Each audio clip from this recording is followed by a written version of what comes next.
We're going to unpack exactly how a localized startup model uses empathy, of all things, to completely disrupt a super traditional, established industry. So, the star of our case study today is Summit to Grace Security, or SGS. They're a startup based right out of Denver, Colorado.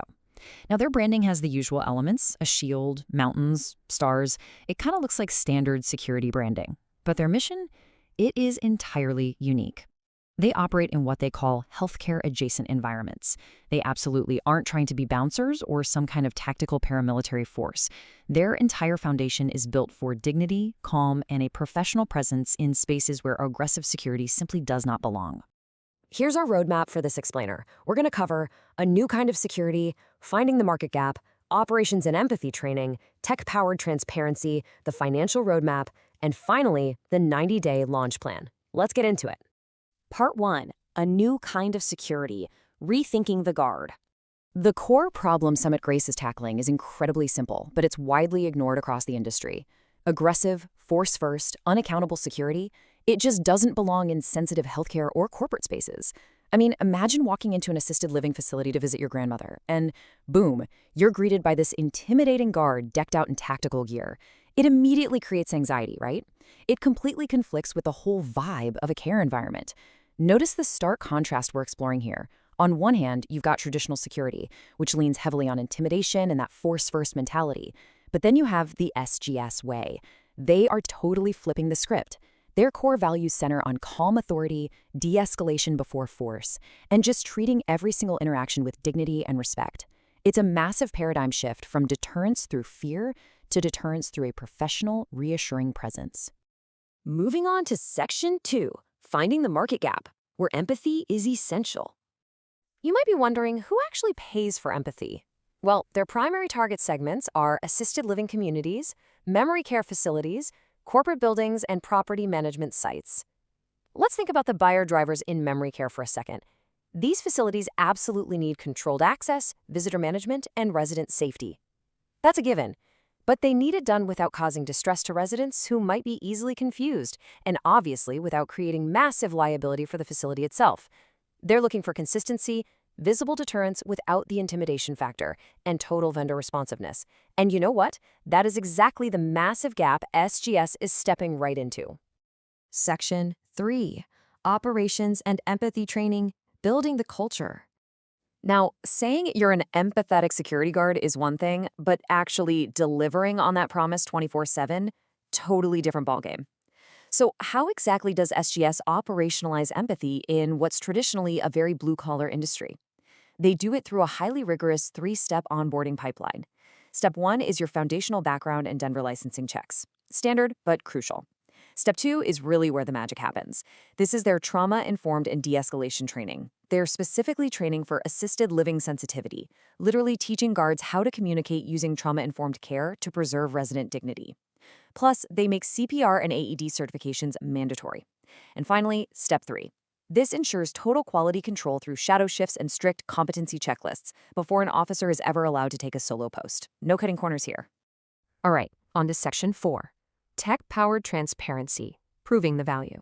Because here is the harsh reality of B2B services, empathy means absolutely nothing to a corporate client or a facility admin without objective documented proof. Enter their core deliverable, the DAR, or Daily Activity Report. This is a standardized shift-by-shift digital record that details every single patrol, every safety check, and every notable observation. So the crucial point is that for the client, this isn't just some nice-to-have bonus feature. This is the primary, tangible deliverable they are actively paying for. It's exactly what management relies on for risk review, insurance compliance, and honestly, just basic peace of mind. And to guarantee those DARs are 100% accurate, SGS employs a seriously robust tech stack. We're talking digital reports, geofenced clock-ins and outs, so the client knows for a fact the guard is actually on site, and QR or NFC patrol checkpoints to verify those rounds are being completed. More importantly, their incident reporting is privacy-aware. In a healthcare setting, guards have to document safety facts without violating protected health details. It's all about preserving resident dignity. As a bonus, this tech keeps SGS strictly compliant with Colorado's notoriously complex wage and hour rules, making sure breaks and overtime are legally tracked to the letter. Section 5. The financial roadmap, Scaling the niche. Let's zoom out for a second to the macroeconomics. How does an empathy-driven model actually scale? Well, it all anchors on one concrete unit of economics, $55 an hour. That's their baseline pricing anchor for an unarmed officer. When you actually do the math on that, it is incredibly powerful. At $55 an hour, a single 24/7 post, which means 168 hours a week of continuous coverage, generates roughly $480,480 in annualized revenue. Think about that for a second. That's nearly $500,000 from landing just one dedicated client site. Mind-blowing, right? With that math in your back pocket, let's walk through this illustrative 3-year growth story. In year 1, if they capture just two 24/7 posts, they're hitting almost $960,000 in revenue. By year 2, scaling up to an average of 4 posts pushes them to $1.9 million. And by year 3, sitting at just 6 active posts, they are pushing $2.88 million in top-line revenue. And thanks to their premium positioning in the market, they're targeting a very healthy 25 to 35% gross margin after direct labor and payroll taxes. The economics here are just super solid. But let's be real, no business plan is complete without acknowledging the potential pitfalls. This risk matrix breaks down how SGS systematically mitigates its liabilities. First up, overtime creep. This can absolutely destroy margins in a staffing business, so they use software with built-in scheduling alerts to stop it before it happens.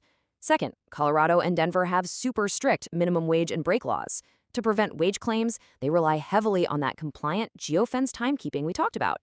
And finally, the massive reputational risk of a guard making a mistake in a senior living facility, that's mitigated head-on by that upfront, highly specialized de-escalation training. And finally, Section 6, the 90-day launch plan, execution. We've got the concept, we've got the financials, but how do they actually pull it off? This timeline brilliantly illustrates the power of a structured sprint to take this from a simple PDF document to a living, breathing company. Days 1 to 30, purely about foundation and compliance, getting the legal entities formed, insurance locked down, and Denver licensing trackers built. Then, dates 31 to 60 shift into the hiring engine and landing those first crucial contracts through direct, targeted outreach to facility admins. Finally, days 61 to 90 are all about scaling and stabilization. That means implementing the patrol tech, rolling out the client portal, and setting up KPI dashboards to really prove their value. It's such a tight, logical, and highly satisfying roadmap to getting the business stabilized. Which brings us to our final thought. Summit Grace Security looked at a totally commoditized industry, security guards, and completely redefined the value proposition by simply injecting empathy, specialized training, and transparent documentation. They literally turned a grudge purchase into a premium, indispensable service for healthcare and corporate facilities. So my challenge to you is this.